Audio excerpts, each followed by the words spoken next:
Hi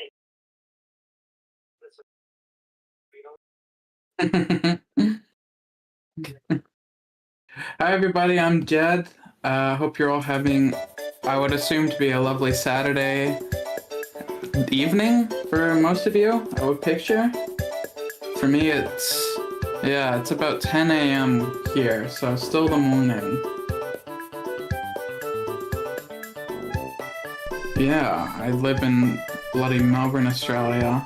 Yeah, Jed is here. I just realized I didn't turn my microphone on in OBS until just this second. Gamers, Jed, say hi again. Hi, my name's Jed, and I'm here live from Melbourne. Coming to you straight to your ears. True. Alright, who we got in the chat? How's everyone doing? Lassel, very cool. We got It's Dizro. It's my friends Meredith and Kyle in real life. From Texas Roadhouse. Jed, have you ever been to Texas Roadhouse? I've never been to America, so. Oh, really? No. I guess Canada wouldn't really want a Texas Roadhouse, would they? No. Was Texas Roadhouse a restaurant? Yeah, yes. Oh. Maybe I have then. Maybe not. Probably not. Probably not. What do they have in Canada? Because down in freaking down in Australia, they have Australia Roadhouse. They have Melbourne Roadhouse. Australia Roadhouse. Yeah, classic. Canada loves Tim Hortons. Okay. That's right. I think there's a restaurant called O'Brien's that's like everywhere. O'Brien's. Boston Pizza, something like that. Anyway, it's like a faux Irish restaurant. Fuck, what did I say? This Montana's Boston Pizza. People go fucking nuts for Boston Pizza. What's it called? White Spot. What the fuck? That's like everyone's it's a restaurant. It's like a family restaurant called White Spot. It's everyone's favorite fucking place to go. Okay. If you try to go to White Spot on any given night, it will be full. I promise you. That's crazy. So wait, what kind of restaurant is that then? Well, they specialize in burgers, but they're like a family restaurant. Like, you can get anything. They've got pasta, you can get ribs, milkshakes, just anything. It's, your classic. MD Lassel says, do they have Outback Steakhouse in Australia, or is that just in the US? They actually did for a while. I'm pretty sure there was one down the road from me. But, like, why would you go to an Australian-themed restaurant in Australia? Yeah. every rrestaurant is Australian-themed. But I could be wrong. I swear there used to be one, but maybe not. Maybe I'm fucking delusional. What was the restaurant that was? You know Kangaroo Jack. I'm sure you've heard of it. Oh yeah.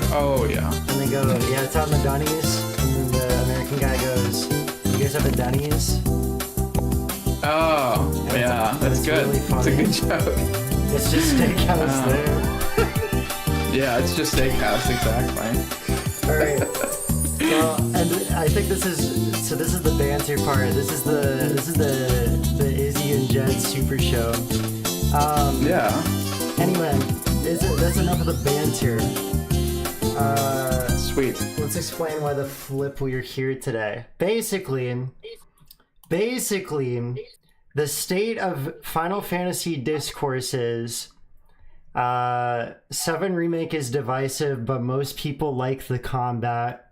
And if you ask, well, what comes for the next actually like numbered entry, people are like, well, I don't know, but it'd be kind of cool if it had the 7 Remake combat, I guess.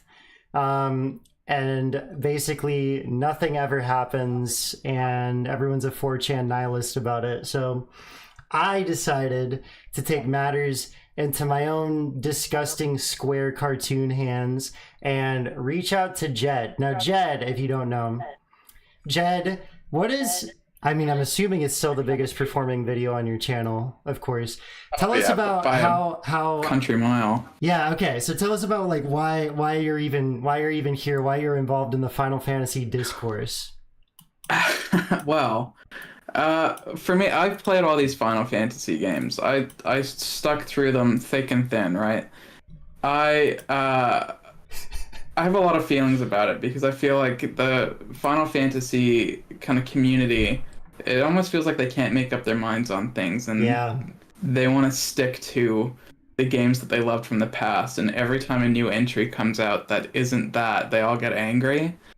But for me, from exploring all of these games, like none of them have really stayed the same. Like they change with each and every iteration Mm-hmm. to the point where it venturing outside of being like turn-based, party-based system, I think that's okay, but the community doesn't want to accept that. They think it's like a blight every time a new one comes out that's like an action game or something. Well, I think a big part of the issue too is it's really just like when you come up with the series, like you're stuck with the newest entry for like a while, I think. Yeah. Whereas, for example, I actually just started like a fully fledged first playthrough of FF12 just earlier today, and Oh, when really? you know that a game has has had such and such divisive reputation for 20 years, it's easier to go into it with an open mind, more necessarily than it is with like the newest biggest entry that you want to be like the greatest thing ever, as opposed to a game that has like a somewhat mixed reputation. I think that's part of the problem.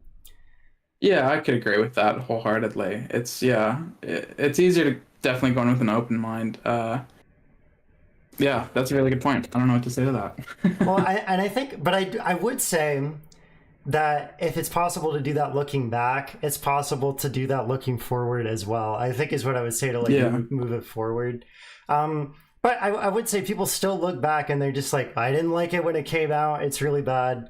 I got this YouTuber recommended to me. I don't know if I like want to start like shit in what's supposed to be a somewhat creatively driven scene. So I guess I won't say the channel name. But there's like a guy who like has taken upon himself to like evangelize the good word of like old thing good and new thing bad. And don't get me wrong, Yeah. I think it would be really cool if Final Fantasy became turn-based.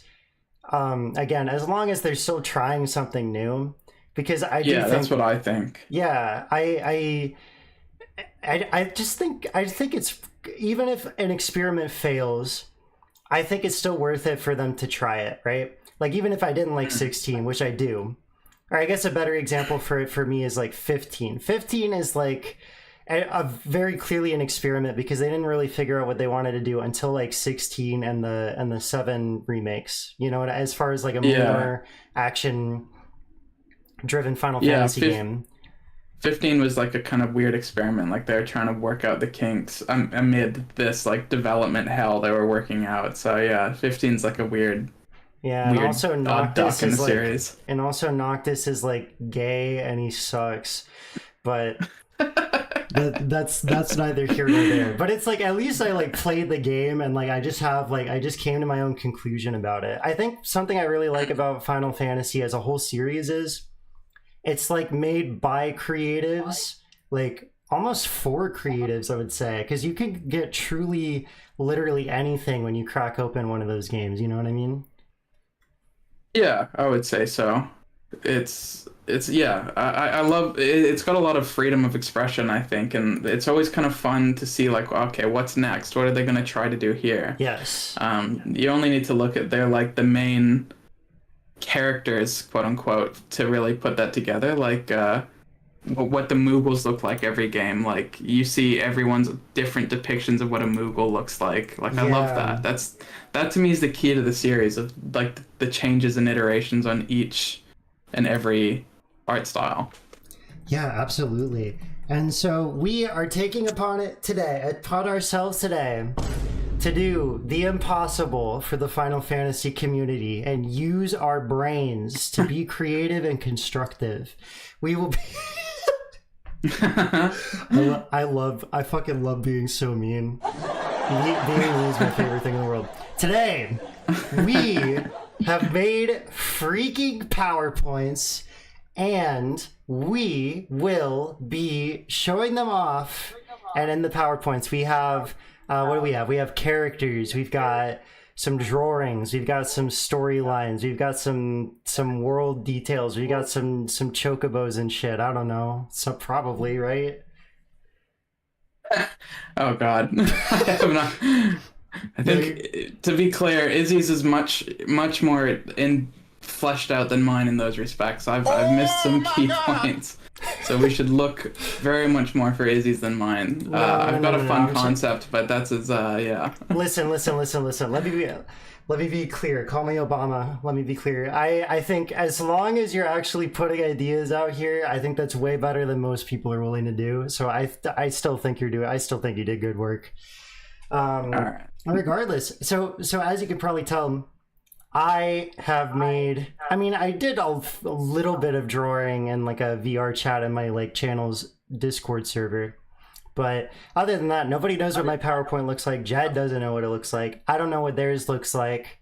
So we're all fully going in blind.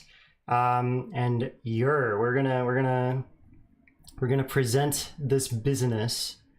In fact, let me go ahead and figure this out on Discord. Let me go ahead and stop streaming my screen. Show you my screen. And then how do Does I that full work? screen it? Yeah, I can see it. How do I like pop it out? Pop it out. I popped it out. Oh yeah, there's a pop out. There's full screen. Yeah, can I? Yeah, I just want to look at the.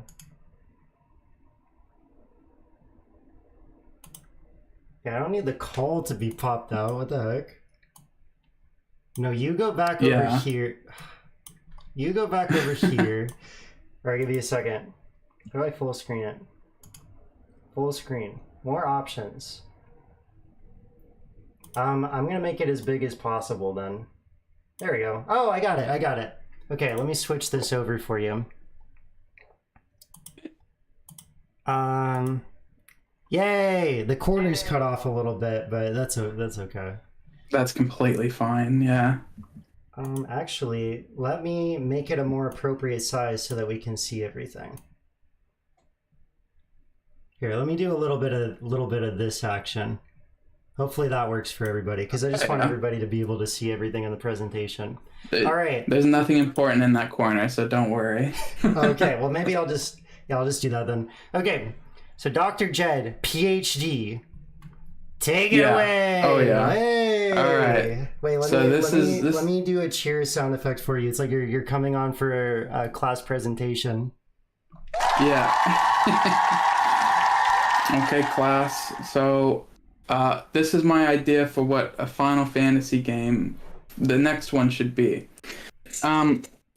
So what you're going to see in this presentation is some very rudimental drawings. Last night, Grace and I, my fiance, we opened up MS Paint and we tried to draw some characters. So you'll see some really great drawings from her. Yeah. Neither of us are artists, to be completely clear. Like, I go by Jed the Artist, but that's more of just a moniker Sure. than anything else. So yeah, they're very rudimental drawings. You'll be able to tell which ones are hers and which ones are mine because I drew the weapons, and the weapons are awful. Okay. Can I actually tell you something funny? So like your profile picture that you like use on like everything is made by like Moth Cub, who you somehow are connected with, which is so funny. I love when like tiny little scribbly channels like us just like meet like the big behemoths. But But so for some reason I thought that like you had made it, so I thought that you like were a drawer. So when I made this like PNG for the Halloween stream, like I made like a fake smash screen that said like Jed draws in. And I was, and then you were like, I don't draw. And I was like, well, shit, I'm too lazy to change this. Sorry. That's fine.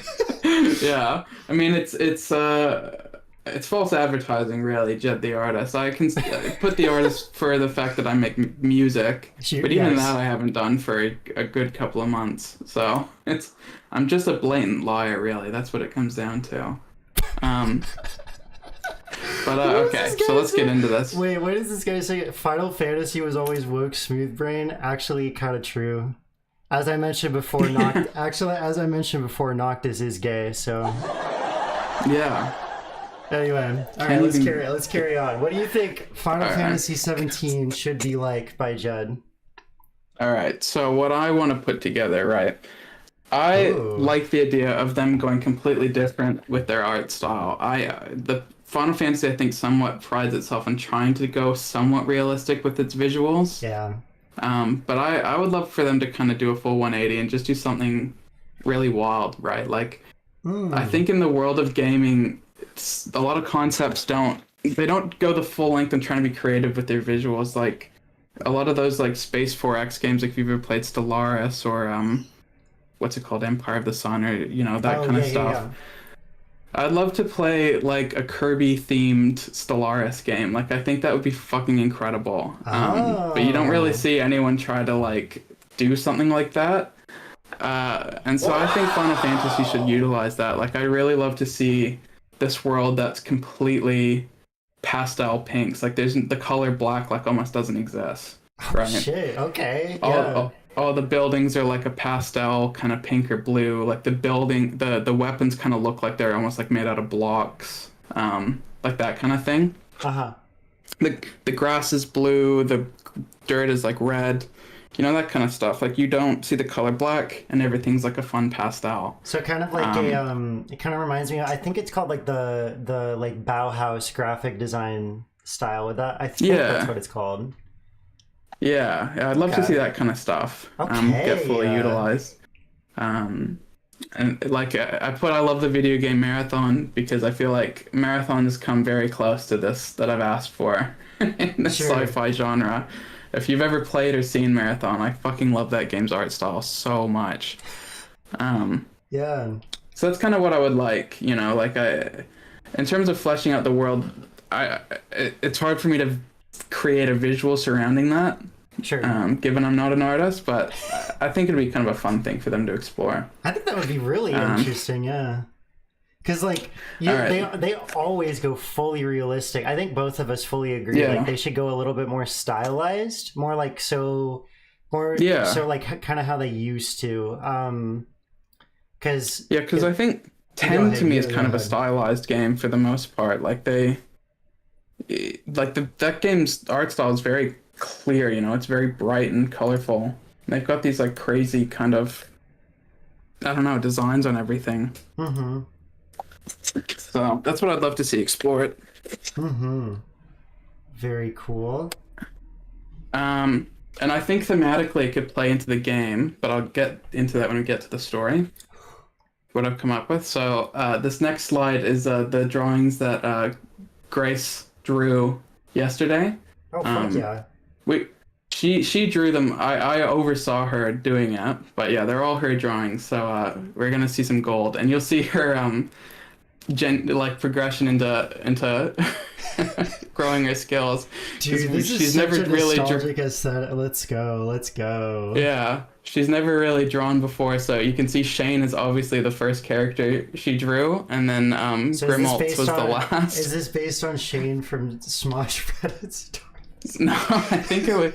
I kind of wanted like a Cloud type character with the pink hair. Okay, I fuck with it.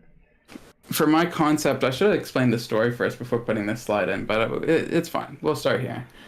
For my game, I would like it to stay a 3-party game. Like, something I really liked in Final Fantasy V was the fact that the party never changed. Like, you get those 4 guys, and that's it for the entire game. So I'd like a Final Fantasy game to kind of try that again and see what they can do with it. That's a really, really cool idea, yeah. So the main kind of dynamic is that Shane and Grimmaltz are both best friends who grew up together, right, in a very small town. But Shane's parents died at some point. Shane's parents died when he was 2. Okay. And he was raised by both Maurice and Grimmaltz's parents. And so they kind of grew up as siblings in an adoptive way, but there's that kind of change between them, the fact that Shane grew up without his biological parents. Yeah. They also both aspire to become berserkers for the army. Oh shit! Which will play into the combat and how I would like the combat to work.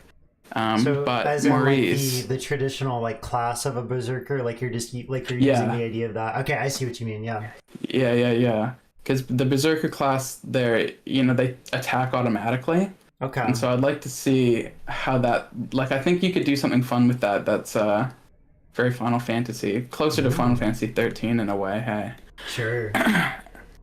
Maurice is a red mage, so she does black and white spells. She's 200 years old, so she knows the lands well, and she's kind of like the mentor character for Shane and Grimalt as they go on their adventure. But there's a lot of mystery surrounding like what she does when she's out, because she kind of half raised Shane a little bit, but most of the time she was kind of out doing something. And I feel like through the course of the story you could try to figure out what it is, and not so much a positive figure on the world, but perhaps that could be explored. It's giving Grunkle Stan, you know? It's giving Grunkle Stan. Yeah, I actually really like this idea, because I'm very excited if they both want to be berserkers. Not that you can't incorporate other elements of other classes, but I think it does really speak to, I would imagine this speaks to the sort of ethos you want for the combat. So I would also imagine that both of them are more, I'm just trying to like predict. One, I'm trying to pad out the stream. I'm trying to pad out the stream, I'm not gonna lie. But anyway, I'm also like just trying to like predict to like see where you're going.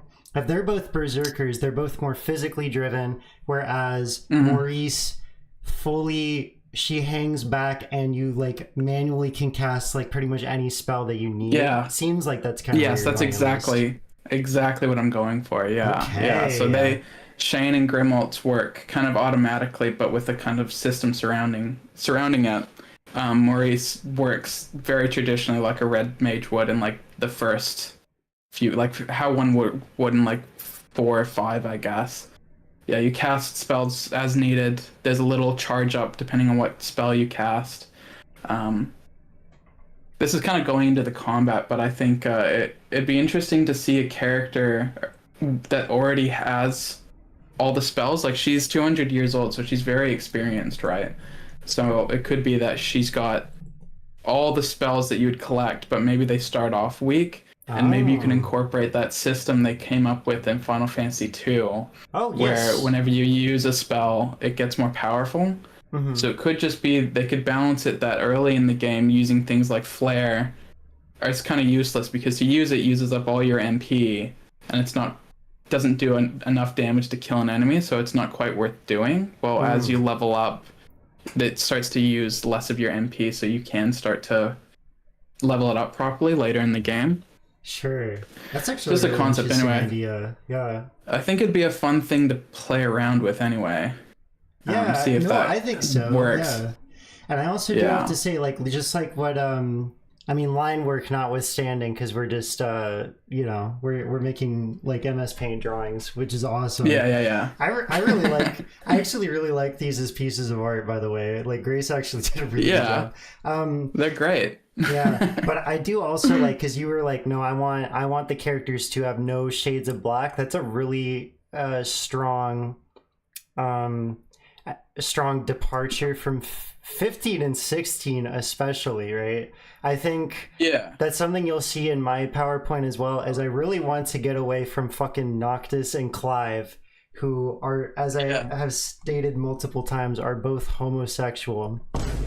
It's that I think they could do with trying to get away from the like grimdark, like edgelord character. Like, I like that type of character, but I think for the next one they need to try something outside of that 100%, because Noctis was that, and so was Clive. And even as endearing and lovable Clive and even with doing the 7 remake, like, they're bringing back Cloud, who is different. I can't spoil why, obviously, because some people are just like relying on the remake trilogy, which I get.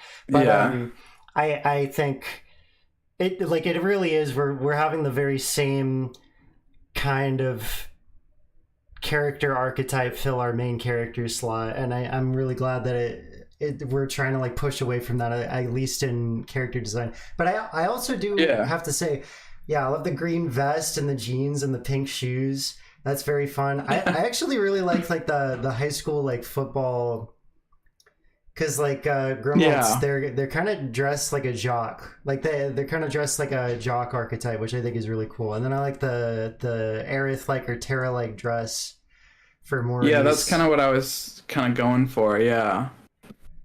Yeah, Trying to that's put that sick. together. I think out of the drawings, Maurice is very classic Final Fantasy, while Yes. Grimmelt's is kind of something new. Yeah. Um, Yeah, I love the purple eyes. yeah, Yeah. it's good. All right, so this is the storyline. For some reason, I've written it out as if it were a novel. So I don't know. When I This was is looking the at it this opening morning, I was like, title. should I read this? Yeah, Yeah, this is it's the like, should I opening read Star Wars this? Or, crawl. Yeah. uh, maybe I'll just read it. Well, Okay. actually, no, that's not a good idea. Uh, I'll read it. Shane and Grimalt, Grim for short, grew up together in a very small town. Very typical Final Fantasy, right? Sure. The main characters always start in the smallest town ever and then go to the big towns. Yeah. Shane's parents were killed in a war 15 years ago, so when Shane was 2, and was left to be raised by his family and Maurice, though Maurice also spent a lot of time out of town. So Shane was also raised by Grimm's family, a placid lesbian couple who make money bartering with passersby. Based. Um, I can't remember if I have misgendered Grimmalt's here. When we were doing the drawing for Grimmalt's, I decided Grimmalt's is non-binary. So Sure. that was a later change. So I'm not sure if that comes up here or not. Okay, gotcha. Shane and Grim grew up the best of friends, both aspiring to be berserkers in the army if the army were to recruit. Though eventually, when the pair are both 17, a strange phenomenon happened.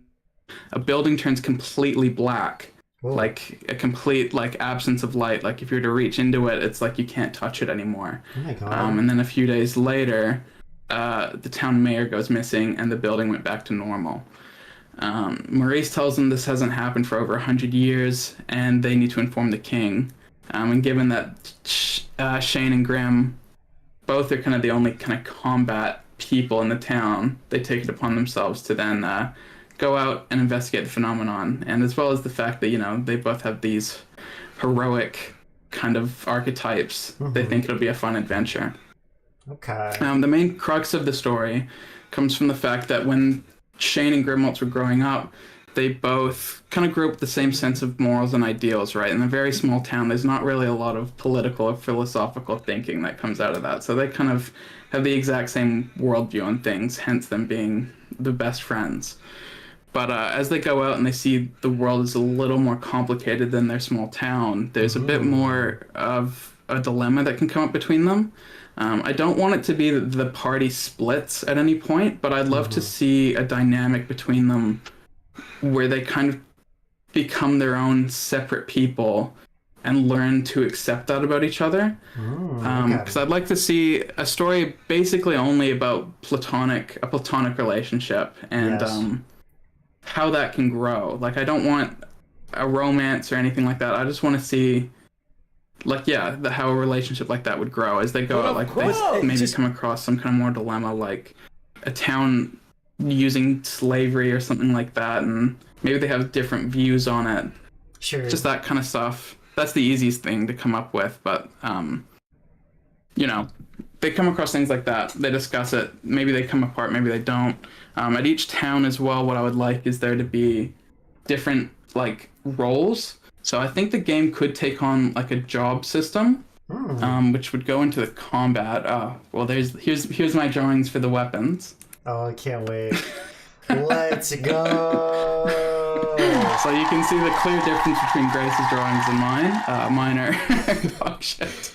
And gamers, we love these drawings, don't we? We love these drawings. What I wanted in my head, given that they're meant to kind of look like children's toys, right? That was the idea.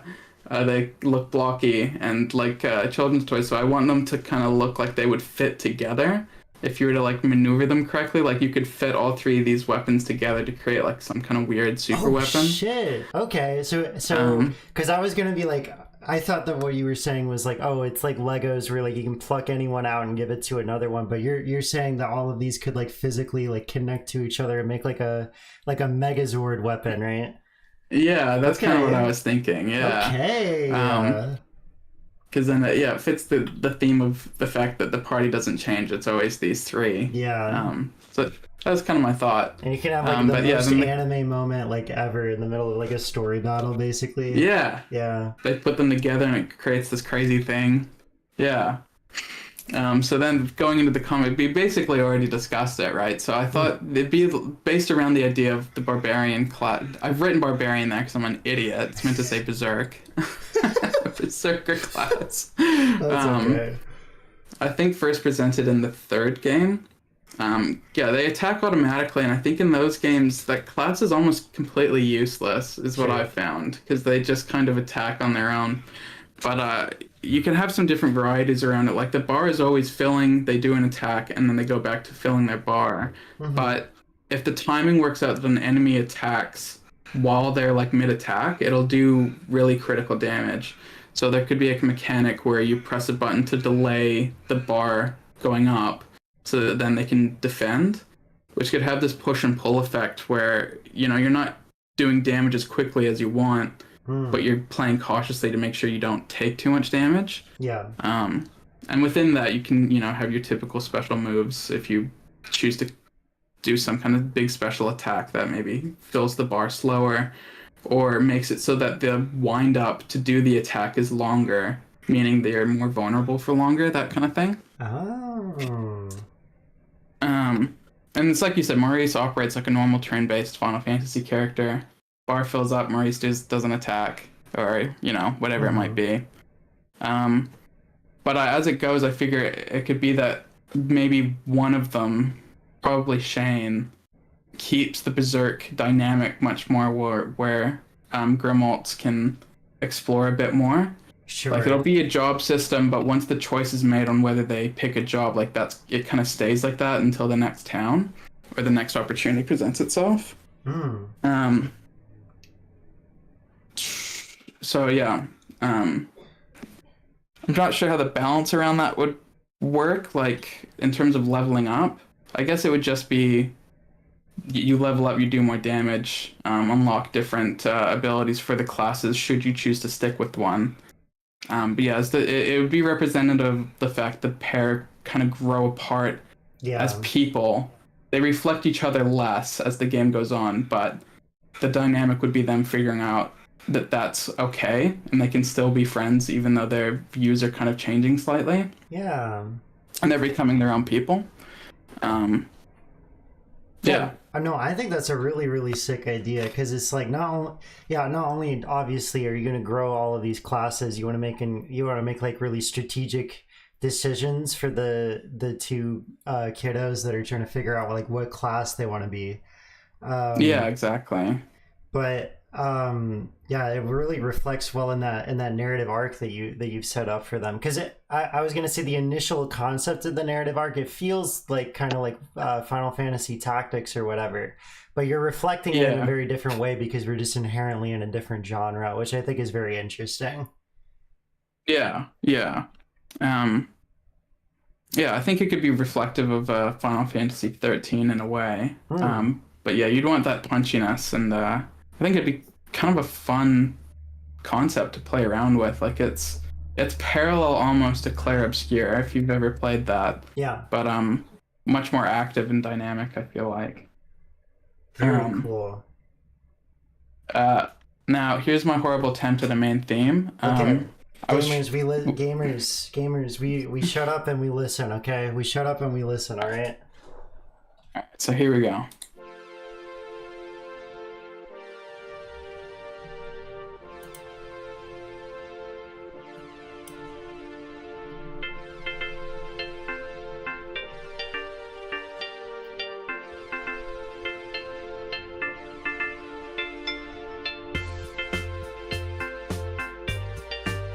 Very bouncy. Yeah.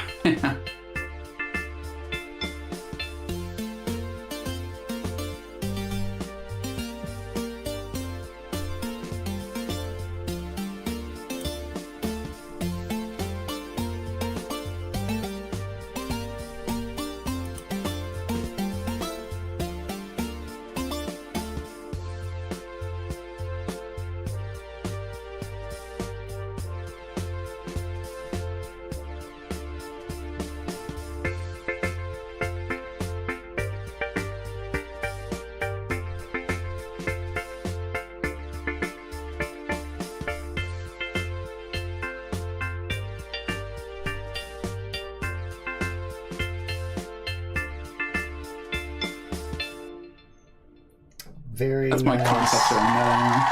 I wanted it to be, yeah, because the world is very pastel, pink, and colorful. Yeah.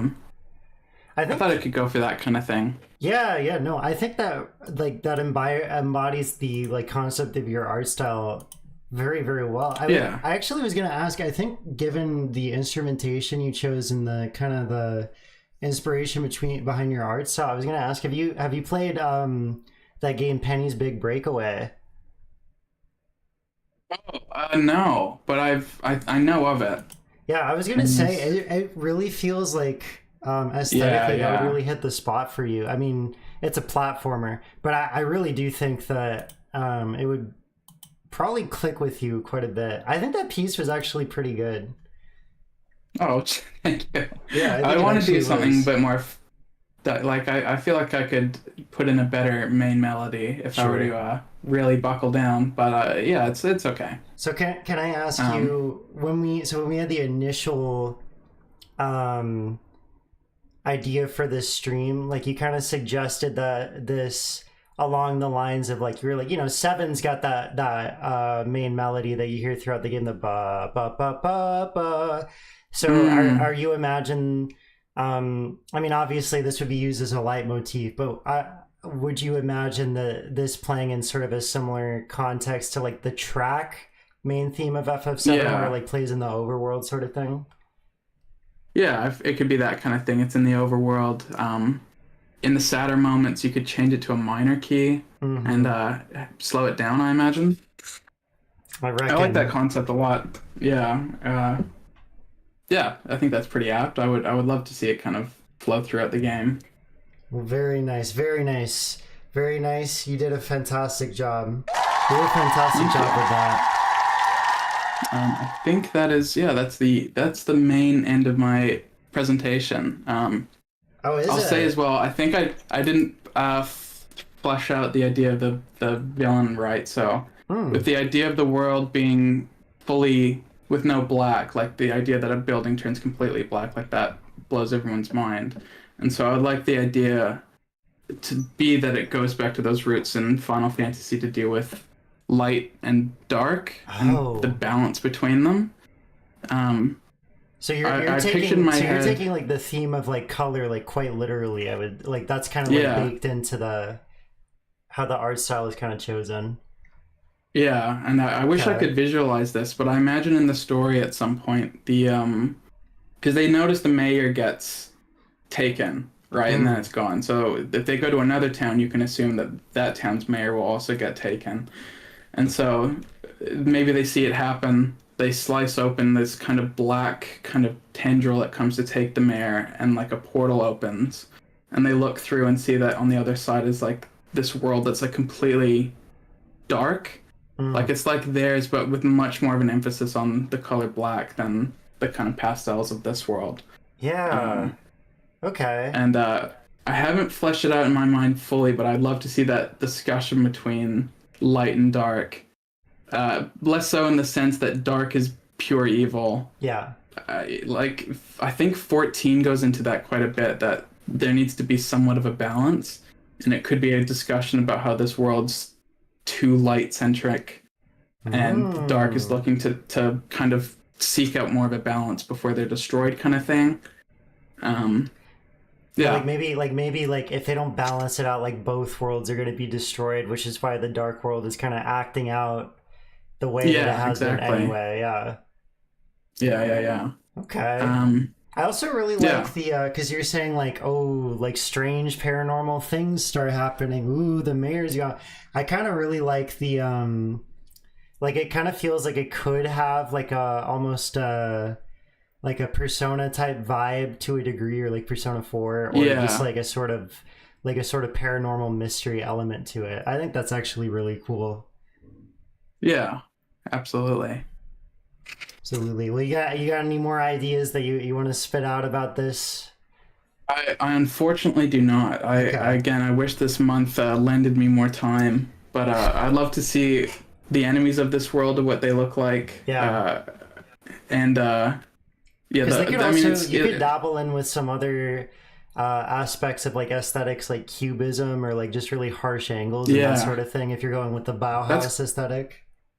That's exactly what I'd like. Yeah, the harsh angles. Just one color kind of stuff. Like very minimalistic in that sense. That's really, really freaking cool. Well, very, very good, Jed. Thank you. Dr. Thank Jed, you. PhD, thank you for presenting us with your your dissertation. As it were, very, very good. All right, let me switch over to the gamers. What did you think about Jed's presentation? I think they did a pretty freaking good job. Tell us what we think. So Jed, how are you feeling? Do you have those post presentation jitters? How are you feeling? I feel pretty good. Okay. I think the main concept I think is a really great idea. I just wish I had more visuals to go with it. But yes, sure. Yeah, I'm curious to hear. Happiest Plush says it was a great idea. Thanks, Sputnik. I appreciate it. Sputnik, thank you so much. You're I liked it. Killed it. Killed it. Killed it. Much like Sputnik, how I recently was playing as Leon and killing zombies. You know what I'm saying? Exactly. Yeah, very relatable. Very relatable. All right, let me pull up my PowerPoint. And hopefully my computer doesn't explode because I go to Google Drive. I'm very excited to see yours. Very. Yeah, I had a little bit more time. I will say, Jed, I don't blame you at all for just not having the time to do anything, because my life has been insane as well. Because I definitely would consider that myself. I cut some corners, but that is okay. That's okay. That's just the way that things be going, you know. Yeah. Everybody. Did you create the music? I'm very keen to see that. I actually did. One of them is actually a track that I just kind of picked because I had made it years ago. I'm not gonna lie, but the rest of them I actually did make a few original tracks. Plus, just I really like the concept of the 200-year-old party member. Yeah, I think that was a really, really interesting idea. Yeah. I thought it was a fun dynamic. I came up with that kind of in jest of like, oh, it's two children, and then whatever, fuck old lady. But then I was like, actually, that could be lady. Well, you could fuck even ass have it be old like, lady. You could have it be like what's like the old guy from like a kind of like a Mr. Miyagi kind of dynamic. And then because like she's just like, oh, you fucking kids and your, I don't know, your colors and stuff, what the fuck. And then they're like, that kind of thing. I would have attacked physically, and she's like, you stupid kids, I use magic. Yeah. I imagine her to be very emotionally unavailable as well. Like, she's great with giving lore and pieces of information about the world. Like, she knows everything about the world. But when it comes to their like internal struggles, like, she has very little to offer. Well, maybe she could do like the scan ability. So it's like she if you have an enemy and you're like, I want to know information about this enemy, like she literally like does that, and you get some nice good stuff like in character. Yeah, that would be really cool, actually. Yeah, there you go. That's it. This game actually like sounds sick. Like, you got me like brainstorming ideas for it too. Yeah. Because you were saying before this, I think both of us were like agreeing, like having to go through this creative exercise, it really makes you like kind of create a game that like you actually feel like you would want to play regardless of if it was Final Fantasy or not. You know what I mean? Yeah, exactly. All right. Did I share my screen with you? It looks like I did. Yeah, I can see it. I'm very excited. Okay. Well, it's time for... I tried to make a logo by repurposing one of my other drawings and putting a filter on it.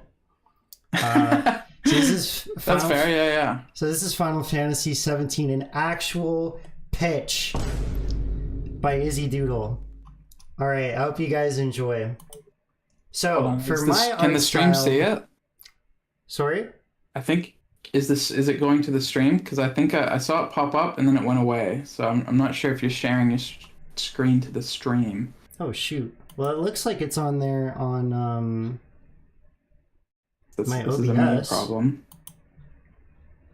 Oh no, it is there. Sorry, my bad.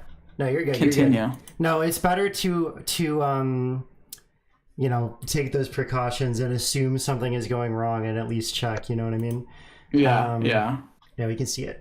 All right, so I agree with Jed. Final Fantasy could do with some more hardcore stylization. I was really inspired by The Legend of Zelda Skyward Sword. So they have this filter where in the distance, it'll like do a blurring effect where stuff a little bit further away will look like a watercolor painting kind of, where it's like very like impressionist, right? Yeah, cool. And I think that would be really cool. As you can kind of see, so like, you know, like you do a watercolor painting and there's like just little dabs of like color there, like these little like streaks. I tried to do that like with this brush that I was using, but in terms of the actual like 3-dimensional video game, I think it would also be cool. So you can see these little like magical particles floating around, and you'll see them as like kind of like little dabs of paint that they like splash onto the screen. They splash like into the atmosphere, and then they like kind of fade away and then come back somewhere else, right? So it's like, yeah, sweet. Here you have this like big blue sky, but then you'll see like these little patches of like red, green, blue, orange, just like kind of popping in and out. I think that would look fantastic and really stick out. And I think it would really communicate a big visual idea that I want to incorporate into the story. So let's see what this second slide is. I actually don't remember. Oh yeah. As obsessed as I am with Nomura's character designs for the series, I think we could combine aspects of this, like the outfits and the overall proportions. But I think I really like aspects of the tactics art style. I tried pretty poorly to replicate it here.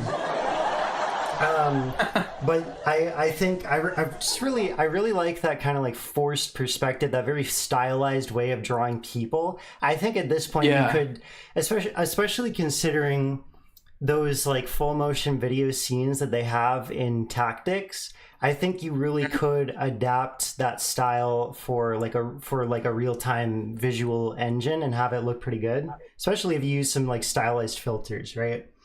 So it would look kind of like this, because I like the big tall characters of Nomura. I really like his overdone outfits. I'm gonna be so real. I actually really love his character designs a lot. But I think just like the faces could be a little bit more stylized. It could allow them to be a little bit more exaggeratedly expressive. Because as you can probably tell from my big cartoon eyes, both of me and Jed's big cartoon eyes, I really like very stylized, very expressive characters. So here's the world concept, okay? In this game, much like in Final Fantasy XII, there's going to be like a big chunk of desert. This isn't obviously how I want the world to actually be laid out. Like, I don't want it to actually be laid out like Termina, but I just wanted to like kind of communicate this idea that there's a big ass desert. Because in this world, the big elemental crystals were taken away by the gods 100 years ago. The gods said, I'm pissed off, I'm out of here, and they like dissolved the crystals up into the sky, okay? So basically particles of the crystal remain in the atmosphere all throughout the world. So there is like the fire element, and the wind element, and water, and I don't know, what's orange? Like electricity or something? What's that? I would say Earth, I guess. Okay, Earth. Okay, so there's chunks of that throughout the world, obviously, because the world didn't like fall apart itself, right? But it just doesn't have a source of this like resource. So everything is like there's hubs of this where most likely where the crystals used to be, but it's just not plentiful all around the world. Like for example, there's like a place that has to literally like export water. We'll get into how that's done a little bit sooner. So you can see them like glowing. You can especially see them glowing at night. They can provide small amounts of like elemental power, not perfectly in all regions, leading to, I don't know why I said some scarcity. It's like a fuck ton of scarcity. There's a desert. All right, so these particles have been studied by a group of royal scientists, okay, including Sid, of course. Classic, yeah. Yeah, and so around 50 to 60 years ago, development on large-scale artificial industrial crystals began, okay? The second I came up with that, I was like, holy shit, I might actually be cooking like 2%. Like, I hate tooting my own horn, but I was like, I can't believe they haven't done like a fake like robot crystal yet. Like, that's crazy to me. I think that that's kind of what Magitech was, sort of, yeah, 15 and 6. But yeah, I think they could. This pushes that a lot farther. They're definitely not perfected. They're somewhat functional, so things are like getting back to a more like livable state, right? Like things are going to get a little bit more stable because they'll have like a more consistent way of producing all of these things that like everyone needs without having to like ship it. Like if they can make like a big industrial crystal and put one in like every city or like at key points throughout the world, like the world would like get back to normal. Like it would all be good, you know what I mean? But yeah, the technology has to develop, assuming that people will simply like let this happen and there will be zero conflict in the story, you know what I mean?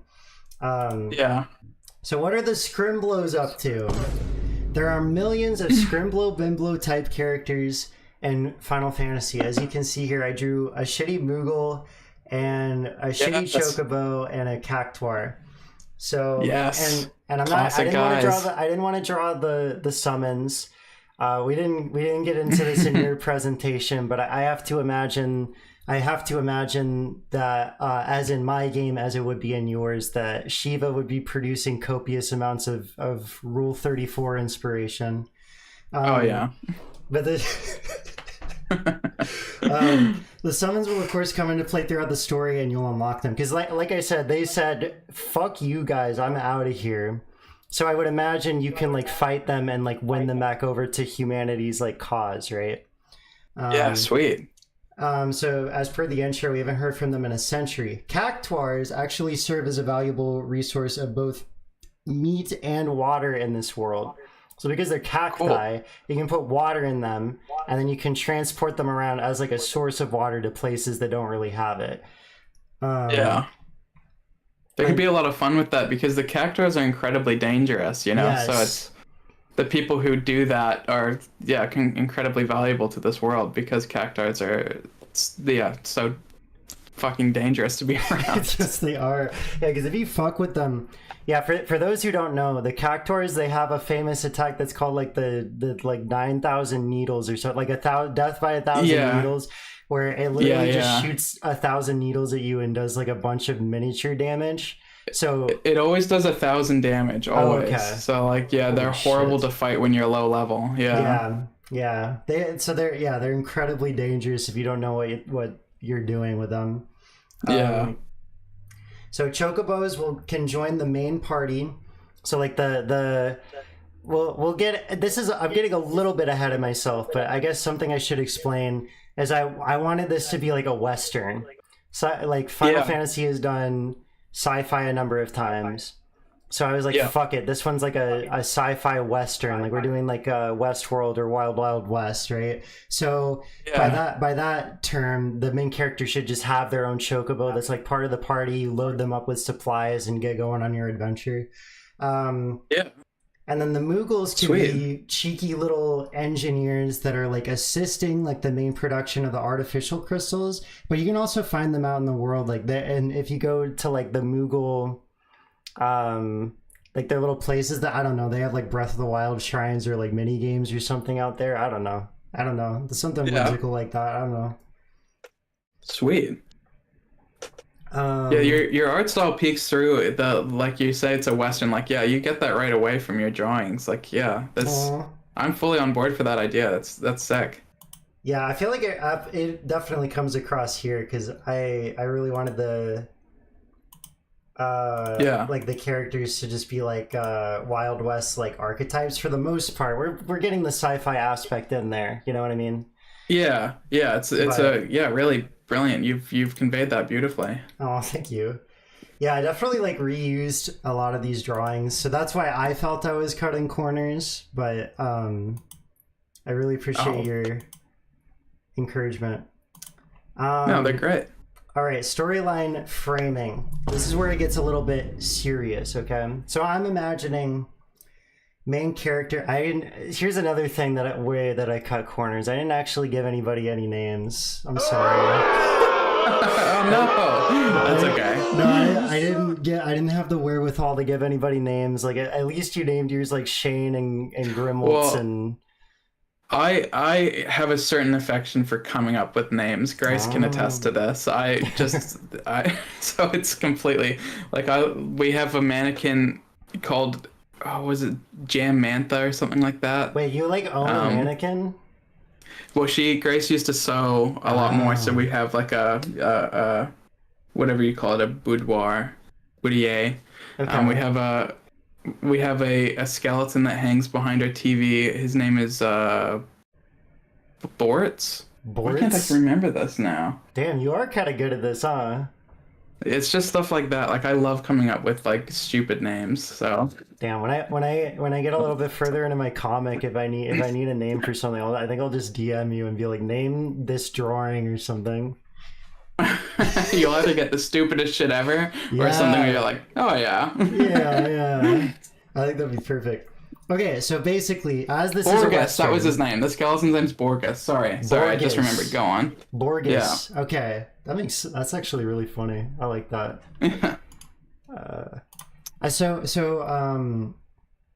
Like I said, it's like you were saying, like you have to have dedicated like cactuar wranglers. So our main character is, looking after like a commodity, right? Like a food and water and resource commodity. So essentially they're a cowboy, they're cowgirl, whatever the fuck. Cow person, cactuar wrangler. That's why I say cactuar wrangler, I guess.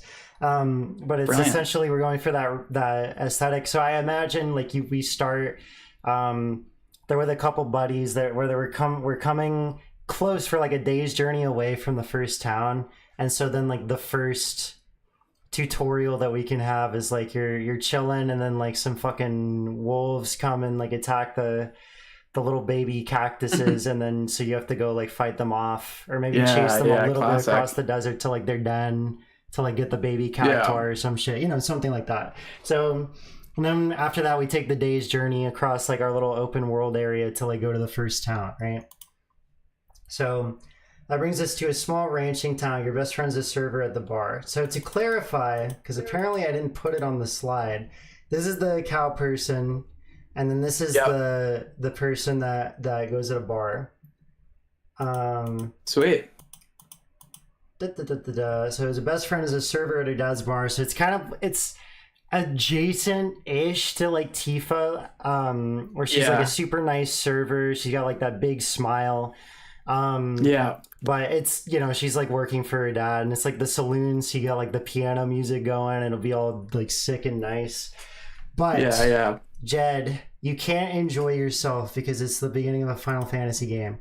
Desperados come, they rob the bar, they set the town on fire or some shit, I guess, because it's Final Fantasy. So they end up killing her father, and he's like, oh, classic. I have so many regrets, and I only regret that now I have to entrust the family shit to you, and you need, I don't know. So the two of them have to like grapple like with the loss of like the town and like the trauma of this, especially this bar girl. And so it's time to get the fuck out of here. Maybe we follow the Desperados, we head towards another town, right? And we also have to wonder about what are his actions? What caused them to come here and kill him? He didn't get to tell us. Like, we don't know fucking shit. We don't know anything, Now, I don't know much beyond that, but I do know a few things. So that what I've written here is this Desperado group is actually working in service of a cult that believes the artificial crystals are a bad thing and worth destroying. And thus, the main characters end up feeling obligated to get involved by stopping the cult because they killed her dad. And also, they have to protect Dr. Sid and the crystals. So I have to imagine there's a big hub, right? Yeah. There's a big hub of like a actually big city with like the big royal city where they're like developing this, like a big sci-fi city, right? And like that's where they're developing this. I have to imagine there's like a part where you go there and it's like all nice, and then you come back there later in the story and like it's getting like you see the desperados like coming for you, and so you have to like go through the city and like protect it and everything. Kind of like that one part of, well, I guess it's happened in several games, but like in FF9 or like in FF16 where like the city's like on fire and you have to like battle your way through and hopefully everything is okay. Yeah. And I think also it would be interesting because I was thinking about Mother 3. I think it would be very interesting to see like the main antagonist. So like the main character in the main party can like talk to the summons. So you can get the summons on your side, and there'll be some friction in the story because there's going to end up being like a race to see who can get to each summon first and get them on their side, because obviously the party's going to be a little bit more optimistic despite everything that happens to them. This cult is obviously just giving into fucking nihilism and forcing everybody to do that sort of thing. And they can get the gods who already don't really like humanity on their nihilistic side and say, we can I will help you finish this off once and for all and sacrifice myself as well, blah blah blah blah blah blah. So then the race is on. Right? I think that would be a really interesting source of really interesting fights, because imagine this guy just like stops you in your tracks like a Pokemon trainer, and he's like, check out this new power I got, I'm gonna stop you here, and then you have like a crazy boss fight, and then he has like a recurring theme song that like just grows and grows every time you fight him, sort of shit. And obviously I didn't write that down because that's an idea I had later. I guess I did. Okay, there go me. But of course, all right, so in this story, like I said, it's like optimism versus nihilism. It's also kind of a old thing good, new thing bad mentality, like some sins of the father bullshit. I do think there would be a little bit of like 1% of a meta element of like the Final Fantasy series, like kind of just talking about its own fan base to a degree, because I think, I mean, we saw what the producer of FF16, he was like, why the fuck does everyone just shit on JRPGs? Like, it's actually, you guys know that we're like Japanese, like we can see what you say, and it's like really fucking depressing, right? You know what I mean? So I have to imagine it would be really satisfying to kind of explore that in a more dedicated narrative form that's like such a vague metaphor that it's not necessarily about that in its entirety, but you could definitely touch on that, because I think just internet discourse in general now is also just kind of plagued with old thing good, new thing bad. And you could also apply that to the literal circumstances of the character with like, are we responsible for like sins of the father? Was it better back then such that things now really do need to like get reset or destroyed? I think that could bring, I'm imagining kind of like Final Fantasy X, where it's just kind of a story where like a million horrible things happen to the party and they persevere despite that. And I think that could be really effective messaging to go along with that. Yeah, I think that's sick. That's a really good idea. With that in mind, is it the discovery really that the artificial crystals, like they're actually a positive thing? There isn't some twist of them being evil? As far as I know, I would not imagine. I'm not imagining them to be evil. I'm not imagining Dr. Jed to be evil. Maybe they could be taken. Maybe like the big prototype could be like taken and used for evil, on like a really cool set piece. But really, that just goes to show that like they can be used for good by people who like know what they're doing and have good intentions, as opposed to just wanting to discredit people who are trying to do something new. Yeah, that's sweet. I really like that. Be a good dissertation of themes for it. 100%. I think as creatives, the Final Fantasy development team would be very interested in exploring that for sure. Well, hopefully they watch this stream. Bruh. That only will have like 40 views on it. It'll be okay. See, this is Jed. We're both underrated gems. You know what I'm saying? Yeah. In my head, in my head, Square Enix is watching this fervently and Yeah. writing down our notes. Well, they're ready to translating it steal in them real from time us. and taking notes down. Yeah. Yeah, exactly. Yeah. All right. Well, let's see what's next. Okay. Yes. Okay. I put the main character designs. So I wanted to have I wanted to go a little bit Tetsuya Nomura. Like we got like the guns and like a big poncho, big hat, and a big chocobo feather on the backpack and like a crop top and everything. Fuck yeah. And like have a very maximalist like outfit that really leans into like the campy campy kind of cowboy aesthetic. So like, and this person like has very like tanned skin because they're out in the desert like constantly, you know. Yeah. So I guess it's a girl. Okay, cowgirl with a pair of elemental switchblade gun swords. We're bringing. I was really thinking about Oh yeah. I don't know if she'll end up watching this, but I found I'm becoming friends with this VTuber named Barry Paba on Twitch, and she was doing a playthrough of FF8 like throughout the last month. Well, she's been doing it for forever, but like throughout the last month. So I was really thinking about FF8 like a lot. And so I was really inspired by multiple concepts, including the fucking gun swords. But she has two of them, and they're like doing a revolver ocelot type shit, and it's like a switchblade. So you like pick like the attack thing, and she goes like, Yeah, I think that's cool because I think one of my I didn't talk about it in my video, but I think the gunblade thing from 8 really needed to be explored like way more. Yes. Like the only thing really is that when you attack with him, you can shoot at the same time, but like that's as far as that goes. So it'd be cool to see that like really explored more. Like, in the story, there's like nothing iconic about it. Like at least in 7, like you learn about like the origin of like Cloud's cool ass sword, and it's like, oh shit, okay. Yeah. There's some story things there, as well as the fact it clearly represents the like burden he's carrying of knowing, you know, like that's what that feels like thematically. The gunblade in 8 doesn't really feel thematic at all. It just kind of feels like a cool concept they came up with, and they're like, all right, put that in. Dude, I gotta be so real. That feels like 90% of 8. Yeah. To be honest. Honestly. I say this all the time, but like I was so ready to be like 8's like biggest fan until I got to like the final boss, and I was like, no, I'm taking my headphones off. Fuck that, you know?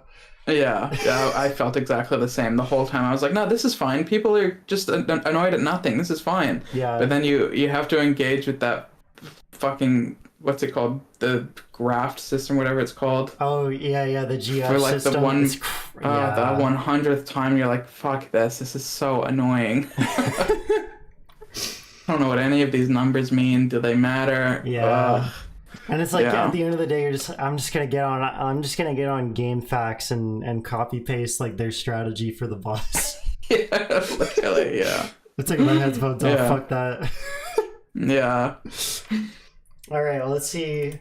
Yeah, so the melee best friend. So I really was taking a lot of inspiration from Tifa, because I just really liked the idea of like a very femme looking character, even more in this case with like the whole like dress and the corset and everything. But like they're gonna be the melee character and just go like they just run up and they go and I just think that's like really fun. For sure, yeah, I'm a big fan of that. Because I was even thinking like there's a version of this battle system where I was thinking about you can like physically like move around an arena, right? And so with that in mind, for example, if this character goes and like kicks an enemy like in the fucking keister or something, like you can like knock them like away or like towards somebody else or something. Like I don't know, just something like that. Just that little extra bit of interactivity sort of deal. I don't think I had included that in this PowerPoint because I had like a slightly different idea, but that was definitely something you could do with a melee type character. Otherwise, it's just kind of for presentation and for like the stats and stuff, which is also fine. Yeah. And then I also had a mech riding Moogle. So I was inspired by I knew I wanted them to be like this little engineer race essentially in this world.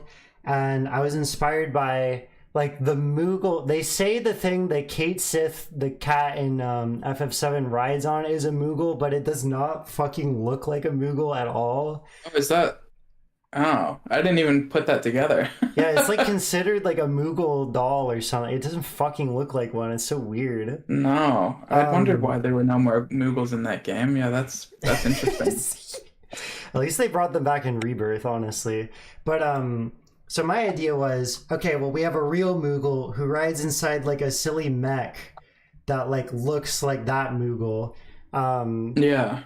And I had an idea for this. So I think I'll get to that in a second because, okay, yeah, I'll get to that in a second. Put a pin in that. If I forget, take the pin out, Jed. Okay, all right.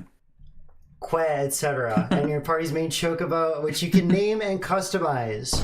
So it'll be like yes, a Epona. there you go. And I made music for like this menu where you can like change the color and like the hair piece and the saddle design and that sort of shit for like your chocobo. So it's like it really is the party's chocobo that you're gonna come to rely on throughout the story. Maybe it has a tragic pinning underneath of a rock or something late in the game because it's your chocobo. So, you know, something like that. Just something to like tug at the heartstrings a little bit. I'm really just throwing out like every fucking sappy idea I can think of right now. I'm not gonna lie. I think it's a cool idea because a lot of these games have their like the thing you ride around, right? Like 7 has like multiple things you ride. It'd be cool to have one that can join in the combat. I'm imagining the chocobo you have is included in combat in this. I think that'd be really cool. It reminds me of 13-2 with the how you could recruit all those monsters, and one of them was a chocobo. Oh, that's sick. So here's the thing. Here's the great thing about having you on for this is that you've literally just played more Final Fantasy than me because your whole video was built around playing all of them. Yeah. So you'd be bringing some good perspective. 13-2 is the only one where you can either fight or have a chocobo join your party. Oh shit, that's cool. I'm pretty sure. Okay. Except for 16, you can fight wild chocobos, but yeah. Well, I think in this game as well, because like I said, you kind of like load them up with items like they're like a horse, right? So I think like they're like the dedicated bringing you items character for like battles and shit. Yeah, that's sick. So yeah. So here we have the fucking iconic weapon of here's my version of the gunblade. I wanted it to be like very sleek and futuristic. So we have like this meter. That'll be like a visual thing for battles, I think. And sweet. We just got like these like yellow or maybe gold like things to make it stick out, and then obviously has like the blade.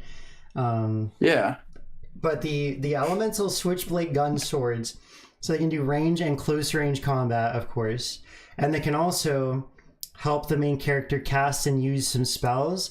And this is where the plot point about the particles of like elements being in the atmosphere matters. If you need some more MP, or if you need like more of like a specific element, you can do the draw command and get them out of the atmosphere. So any given battle will have like an amount of atmosphere. Well, not an amount of atmosphere, but like an amount of like particles in the atmosphere. And so you can draw like a set number of times. Does that make sense?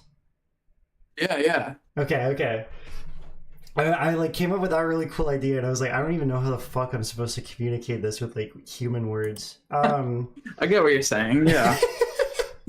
It'd be kind of a good way to determine the difficulty of a battle based off of how much resources you need to manage, right? Yeah, because like obviously boss fights would be more generous than a normal battle, but it's very still very strict, you know? Yeah, and so you can have that thematically. Some battles, depending on where you are, will have more or less to use. So yeah, you really have to be careful. Yeah, that's cool. Or maybe it's like per like area or per dungeon. Like if you're like in a dungeon, like there's a specific amount of like particles like in the whole dungeon that you can draw from, and so that's what you really have to account for. Yeah, exactly. Okay. Yeah, Sweet. I'm glad that we made these presentations, but we're doing it in a way where we can both like improv and like make both presentations like stronger. You know what I mean? Yeah, absolutely. I'm enjoying this. Good. Okay, so basically my main idea is it's kind of like the turn. So we have the turn order from Final Fantasy X, right? So in that game, they had a bar that shows you like the faces of like all the characters, and it shows you exactly the order in which they will act. And in addition to that, if you want to, before you select an action, if you hover over it in the menu, like for example, if you say, I want to use a potion on this turn, it'll show you exactly how that could give you an extra turn or how it could like move the entire timeline in real time. So it like literally shows you all the behind the scenes math, right? So I think we could bring that back because it's pretty cool. 10 is my favorite. Yeah. And then we have like drawing using the gun attack. We just talked about that. I also had the idea of like you could run around the battlefield to like find an advantageous position. So it'd be like some light tactics gameplay, like or XCOM type elements. Very light. Yeah, sweet. And then MP is determined by drawing from atmosphere as well. Maybe, I don't know, maybe you want to, I don't know, maybe we have like different, like you get stocks of spells like Final Fantasy 1 and whatever other game has that. And you like draw those from the atmosphere. Maybe that's what we want to do.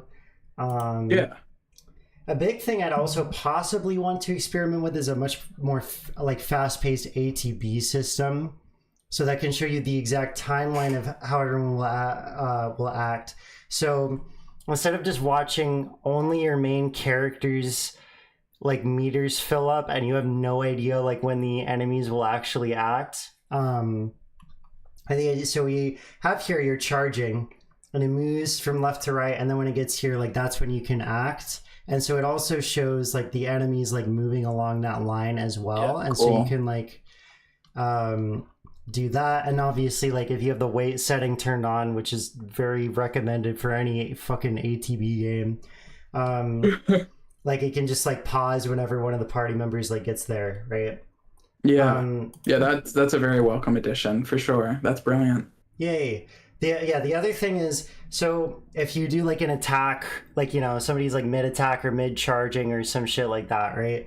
So this could lead to like icons like pausing or like being fully set back to the timeline or like not affected at all. And you get that very real feedback of like experimenting and seeing exactly like who gets to act next, blah, blah, blah, you know, who gets to do what, when.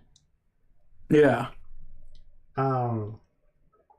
So I don't know, maybe that wouldn't be super compatible with like having light XCOM elements like I had suggested. But I also was just like, I don't know, let's just like throw ideas in here. I think it's a welcome thing for sure. At least, you know, the main issue, the main frustration I feel like usually with the ATB system is the fact that like it becomes unclear when enemies can attack. And so it's like you'll do something and then they'll attack before you and you'll be like, what the fuck? They just like, what happened? What's happening? Yes. So if there's a little meter that explains it to you clearly, it'll alleviate a lot of those frustrations. Yeah, I think it would be, it's just a cleaner way of presenting it. And I think it's a good way to bring back a very old, like a classic system. Like some would say like the quintessential Final Fantasy style of combat, and just doing something like different with it. Yeah, for sure. Yeah, or at least presenting it in a different way. I think it would just make it more accessible to a lot more people as well. Let's see. Yeah. And then when it comes to overworld exploration, like we were talking about drawing from the atmosphere, for example, like for a dungeon, you have to keep that in mind. I was also thinking like you need to prepare for travel in towns or like at little shops by like loading up the chocobo, and then that's like it. Like you can't like you're relying on your supplies sort of thing. Yeah. When you get them from the chocobo, so like the chocobo is going to be like really important to you. So yeah, fuck it, we'll kill them off later in the game because they mean a lot. They mean a lot to the party, you know. No, my friend. Exactly. And we can have some Moogle shrine side quests. You can like find like full ass old ghost towns and like have like a shootout there or some shit. Maybe, I don't know. That could be pretty cool because I just really want to lean into Yeah. like the Western theme, because I just Yes. love Westerns. Like I just think that's so fun. Like I just think that'd be cool. Yeah, I think that's sick. And then like you'll be in town, you can like take up like little enemy or mini boss bounties, you know, no like normal quest stuff. Everybody's played an RPG before. There's a reason they keep going back to these same wells, and it's because it just kind of works. You could have it be that the bounties work with a dead or alive system. As in, like, Oh, because the main character is a Cactuar Wrangler, they have some skills in taking people alive, but it's not easy. So you can have that shit. push or pull in whether they kill the bounty or whether they are able to wrangle it and bring it in. Okay, Jed, that's actually fucking genius. I hadn't even thought about that, but I really fucking like that idea. That's a really cool idea. Yeah. Yeah, absolutely. Okay, so now we come to lots and lots of music that Yes. I worked way I'm too very fucking excited. hard on. So I made a main theme. I'm not gonna lie, this is the song that this is just a cowboy style song that I like made a long time ago. So I'm super excited. I don't think it's actually like the main theme, but it could be, I guess. Yeah. And then we got a battle. This actually, I think, is the one I'm most proud of. And then we have like the big royal city of the crystal, and then we have my version of the Chocobo theme. Sweet. Okay, so let me turn up my shit. I'm very excited to hear what your thoughts are going to be on these, because yeah, I'm very proud of them. Wait, how does this work? Here we go. Here we go. Yeah.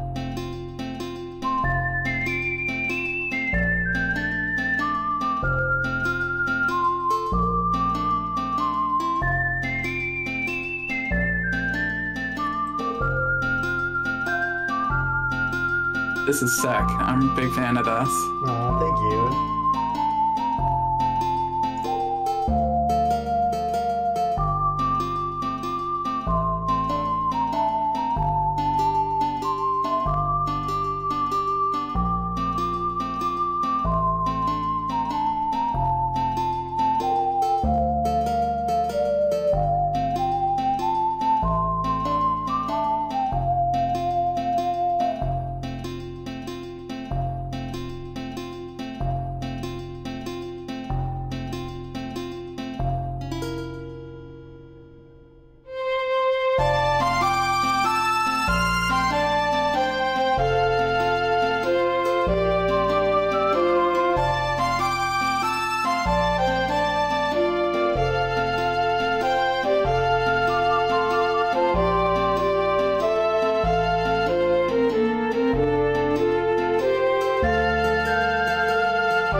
Yeah, it was very, It's actually so good. Like I'm kind of it's giving me goosebumps a little bit. I'm not gonna lie to you. That was like really good because not only does it work as a good main theme to the game overall, but like yeah, that main kind of melody you put in, like it's got that kind of sorrowful nature because you're saying about how the world's missing its main like gods, like they've gone away. So it has that sallowness, but it's also very hopeful as well and very fun and cute, which reflects kind of your art style and the characters.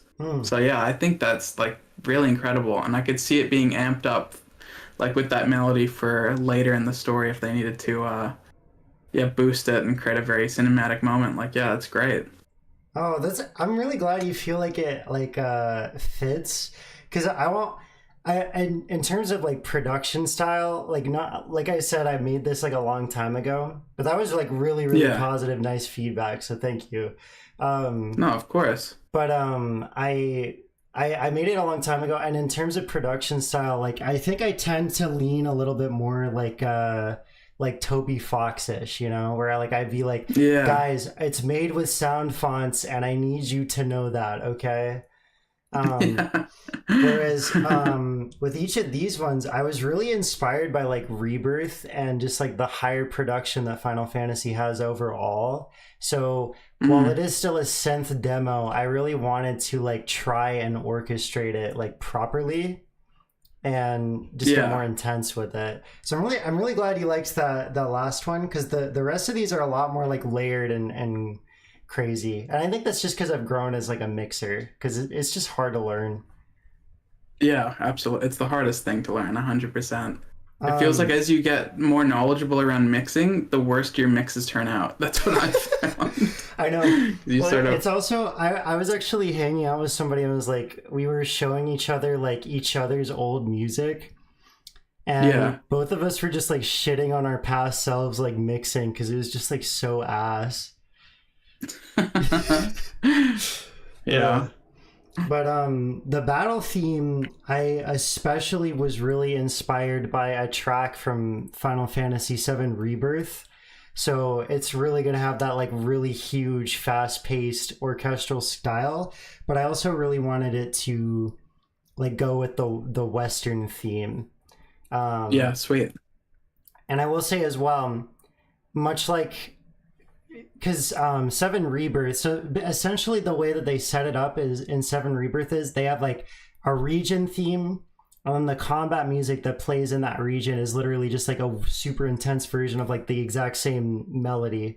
So I don't have any reason to assume that they wouldn't want to continue doing that going forward, since they already figured out how to do it. um Yeah. so in my mind, this is like the first like battle theme of the game, and there's probably a chiller version of this same melody somewhere, you know. Cool. But anyway, here's my Western battle theme. Let me turn the sound up. Oh.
Fuck yeah. And I have to build up to my root point. Yeah, yeah. Yeah.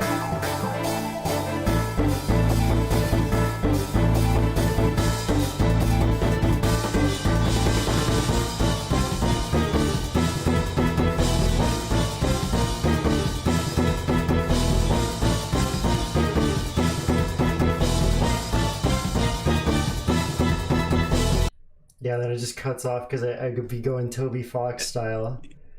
Oh yeah, it has the loop. Yeah. No, that's brilliant. I'm with I'm with Ben on that one. The jaw harp inclusion, 10 out of 10. Perfect. I'm so glad I got it to work, because I was really worried it would be like annoying, but also I was like, we have to have the whistle, we have to have the jaw harp. You know what I mean? Yeah. No, Yeah. that's brilliant. Really fits the theme. And very intense. Like, yeah, works perfectly, I think. Yeah, I think especially just with the way that Final Fantasy likes to present itself now, like they're really just pushing that orchestra to like their physical limits. Like I would love to watch a video of them all performing, because I bet it just looks Yeah. insane. Yeah, 100%. Yeah. Yeah. But so this next one's gonna be a very different tone because, like I said, this is the big city of the crystal. As you can see, this is gonna be a big long ass track. Yep. So I'm excited. feel free to like you don't have to stay silent the whole time because I honestly can just like post them somewhere afterwards for a cleaner version. But and yeah, so I want it to be more cinematic because something. I guess I'll just save this for afterwards because I yap too much. But basically, this is gonna be like the big royal city. You're like running around like the street markets and blah blah blah blah blah blah blah. It's kind of like sci-fi-ish. Cool. It's a little bit more sci-fi-ish and fantasy. So yeah, cool. Very nice. Well,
This is really good. Yeah.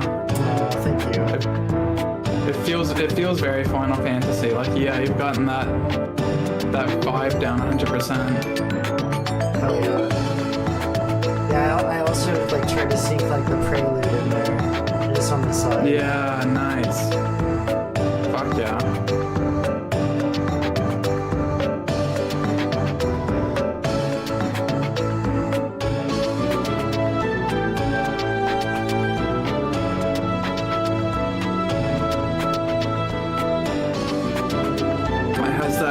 Nature, like it feels like it's encouraging you to explore the city, like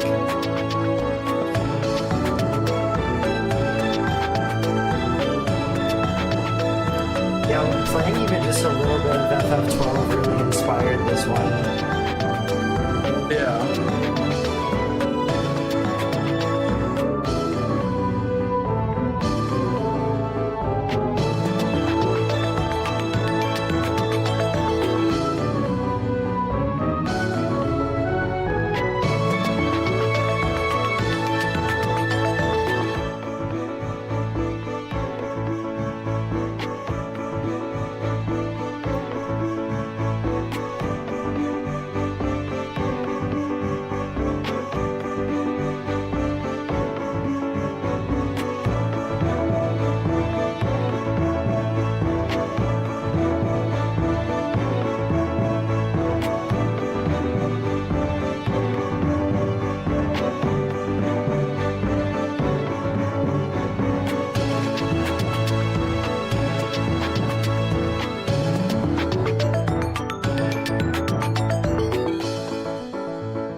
Piano, I was really inspired by Ben Folds as well. So, yeah. So I was just like, there's no way I'm not writing.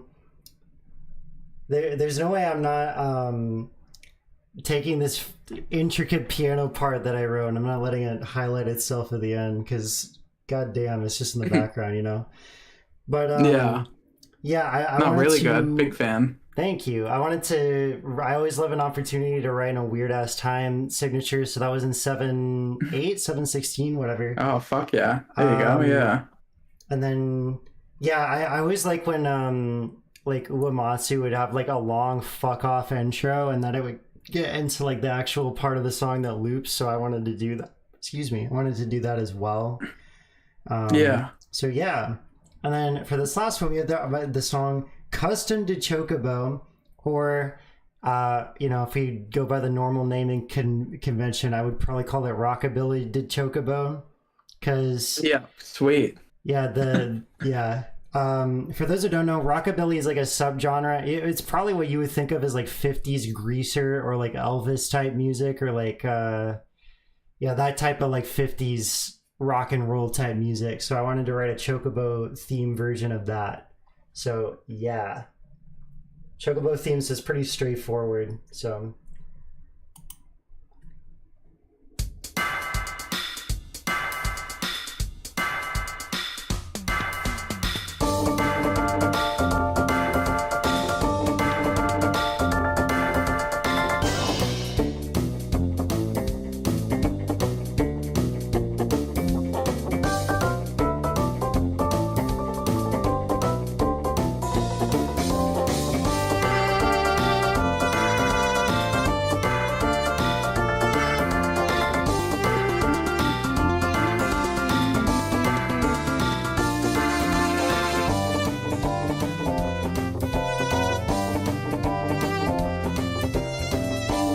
Hell yeah.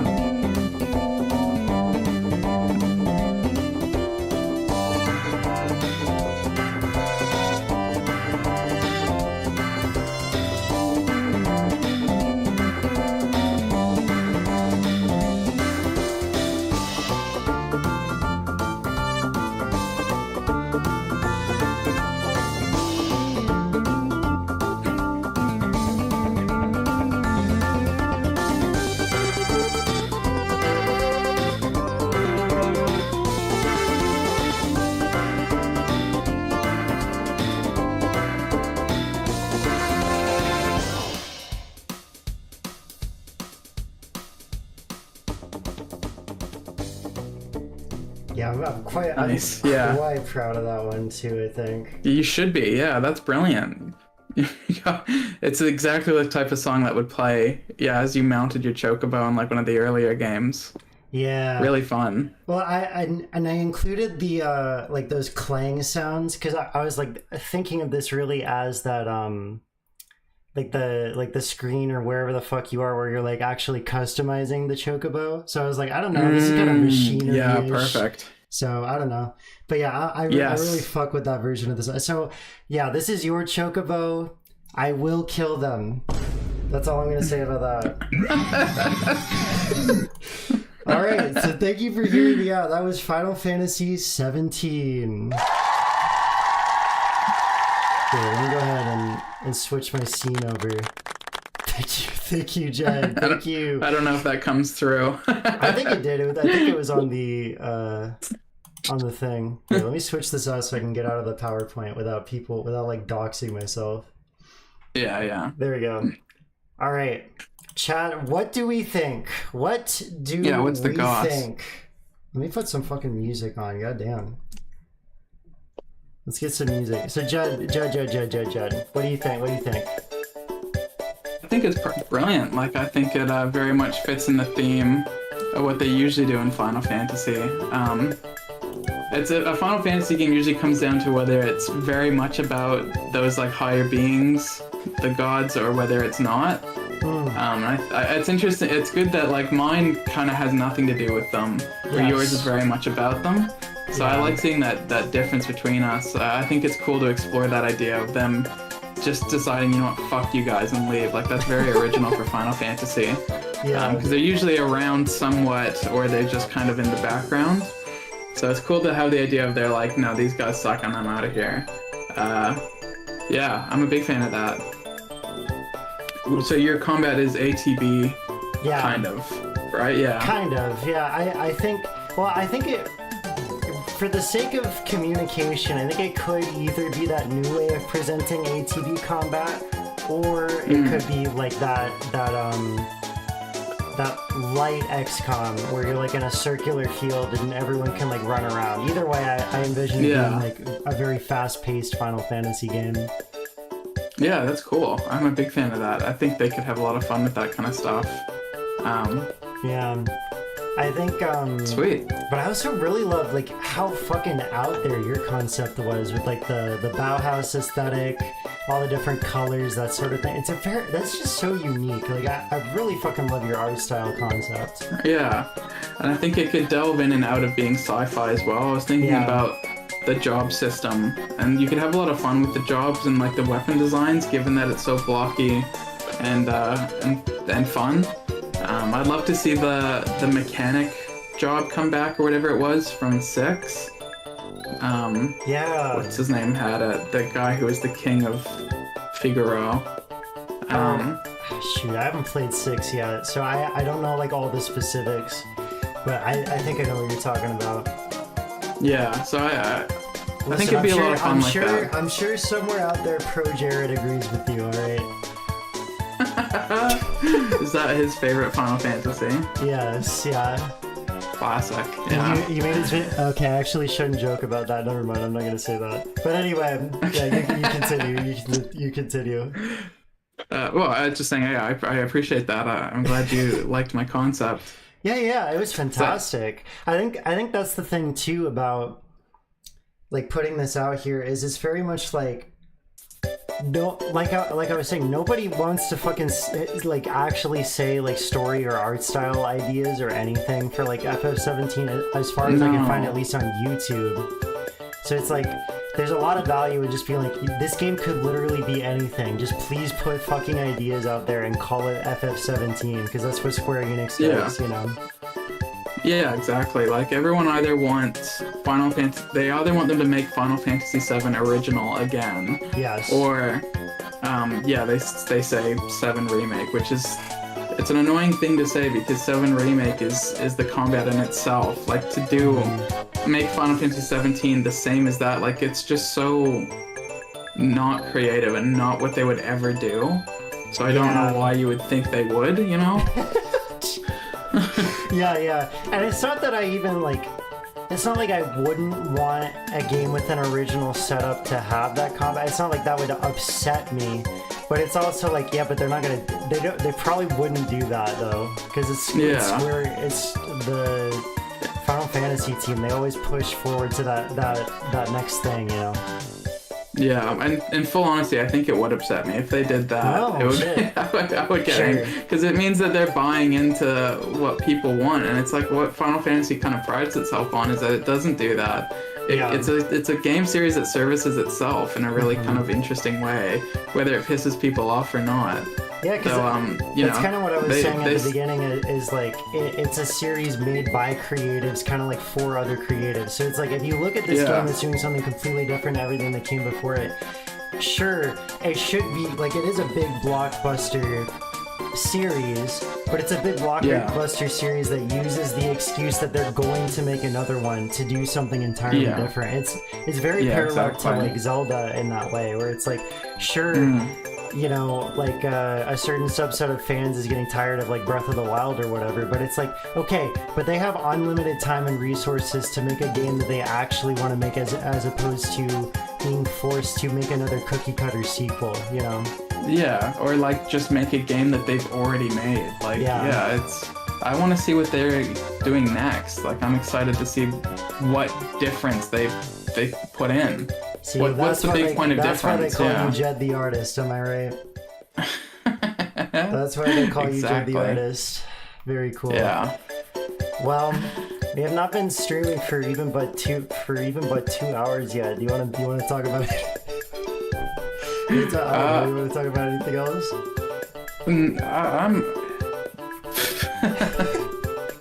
I'm kind of happy to wrap up, to be honest. I think we've put our ideas down succinctly. We did. Yeah, let's at least go through the chat, because I feel like we didn't really involve them at all this time, which is fine. But it's just a different format of stream. Yeah, because Princess Royally, I was seeing what they were posting, and I think they had some interesting things to say. Yes, she did. Let's see. Oh, plus just a YouTube chili vegan restaurant. Oh, that sucks. I understand. I'm hoping it was a good meal though. Goddamn. Yeah. Izzy and I saw FF in concert the other day. So we did. Oh, nice. Yeah, it's been a very Final Fantasy week for me actually. So that was quite. This is quite a nice cap to that. Let's see. Yeah, Princess Royally was saying, yeah, critiquing the romanization of the past from the present could be interesting. Granted, I won't be surprised if that was something that was kind of already explored in a prior FF game. Yeah, they definitely have done it before, but also multiple games talk about, like, you need to, who cares if death is coming? I want to live, you know. Multiple games do that, so it's fine. I want more RPGs granted than they exist that basically change the type of story being told like halfway through or for its end game, like Expedition 33 did. I think, Jed, you probably could speak to that a little bit more, because I did not end up finishing the game, although I really liked it. What was that comment? I kind of missed that, sorry. I want more RPGs that basically change the type of story being told like halfway through or for the end game. I was that's right. In my head, I saw E33 and I was like, "What's that?" But yeah, Expedition 30, obviously. Yeah, I always like a I agree. It's like CO because I called it like Clear Obscured, but I guess more people do Expedition 33. Yeah, no, I agree. Like, in terms of this kind of format of turn-based RPG, JRPG, whatever you want to say, there's a lot of leeway for creativity with how the combat flows with the narrative. Yeah. And it's kind of boring. It can be boring for it to just be the same game throughout, given there is that opportunity for them to make a big change. It's like I was saying in my video about Final Fantasy XV. That game's all about like running around and exploring and like having your guys follow you everywhere you go. But there's one part of the game where one of your party members is a little bit injured, and the rest of your party's kind of angry at you. So if you move away too fast, they all get angry and kind of pull you back, and it's kind of this interesting narrative pull where everything you've been doing in the game is suddenly kind of up for question. It's not a long moment, but it's a little peek into like what these games could do. If like you're playing a certain way the entire time, but then now suddenly there's this big narrative shift. Now the game plays entirely differently. Like it's a concept that they never really fully explore, and I'd love to see them do it more. Yeah, that's kind of what I was saying with mine about how at the start it's going with this berserker system, but then as it progresses, like that kind of like shifts and changes as the game progresses. Like, you can have these things tied to the narrative, so I'd like to see more of it for sure. Yeah, I think so too. Because obviously everyone loves a game with a good plot twist, but it is great when they don't be having that ludonarrative dissonance, they be having that ludonarrative harmony. Yeah. Exactly. That's what I love to see. Yeah. Yeah. Royally Uwe Cowbell with switchblades? Hell yeah, true. I guess I incorporated the greaser aesthetic in more than one way, I guess. Yeah, that's cool. But Royally, it seems like she's expanding it. So it goes from the sort of Star Wars-esque, we have to be willing to sacrifice ourselves for the next generation and rebellion against all odds, into the story of familiar relations and grief. Yeah, I really fucking need to finish that goddamn game. Yeah. I was fucking with it. I think I just got pissed off at like one specific boss and I just dropped it. Was this the expedition you're talking about? Yes. Yeah. Sorry. Yeah. I started that game and I really want to go back to it, but it's like I have ADHD specifically for video games. Like, I cannot stick to a game for long. The second I pick up another game, everything else is lost to the wind. So I like that game a lot, but I desperately need to go back to it. Yeah, I got a good way in, and I was really fucking with it, but at a certain point I was just like, okay, this difficulty is like kind of fun, but also it's kind of pissing me off more than it's ending up being fun. Yeah, it has that vibe 100%. It has the potential to be really fun and satisfying, and also the potential to be really fucking annoying. Yeah. Let's see. Hobbies Plus is a horse girl game. Oh, the Umana Musame or whatever the fuck, but with the chocobos. That actually would be kind of awesome. Like human chocobo woman. That would be kind of awesome. Yeah. Sure, why not? Let's see. Yeah, Ben, I was sending Ben like demos of my music. I was like, Ben, can you give me feedback? Because Ben is like a goated musician, so I was like, please give me fucking feedback. I'm thanking you, dude. Yeah, they love the music, blah blah blah blah blah. Western Vibe Wild Arms movie? Yes, yeah. Okay, and then Plush wraps us up with some good feedback. You did so good, Izzy and Jed. Jed had a cool story and character ideas. Izzy had cool music and art concepts. Yeah, that's fair. Yeah, I think we both did like really good. I'm really glad to have been just like so surprised and delighted by your PowerPoint, honestly. Yeah, I appreciate that. I apologize it wasn't as fleshed out as maybe it should have been.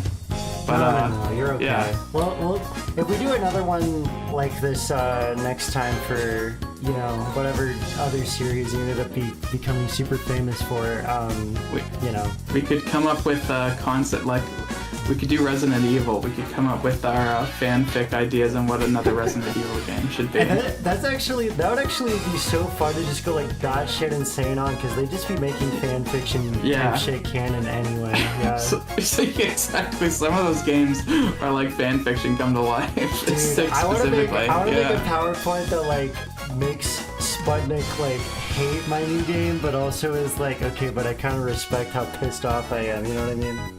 Yeah, exactly. That'd be awesome. I'm a big Sputnik, fan of that. I actually did enjoy your video. I promise. But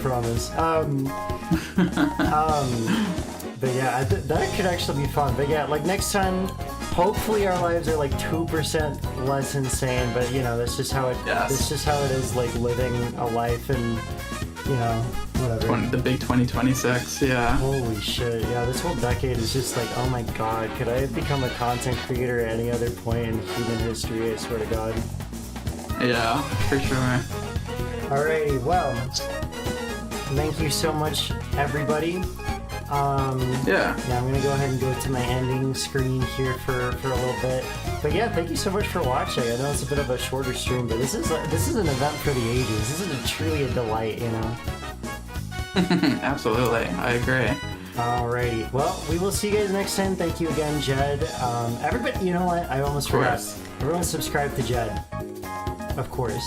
Yeah, give me all your subscriptions. That's the tax. But of course, just the tax of hearing me ramble. Now you have to subscribe to me. That's how it goes. Yeah, where's that last video that you did? I made a video on a game called Realms of Arcania, Sword of Destiny or something. Yeah, which is an old German dungeon crawling game. It's a fun video. I just kind of laugh about how old and janky the game is. I'd recommend it. It's a fun video. Yeah. I put a lot of work into it. Yeah, absolutely. Yeah, please do. Yeah, I think with that, yeah, let's go ahead and leave it there. And yeah, I'll be with you shortly, Jed. All right, no worries. Thanks everyone for coming.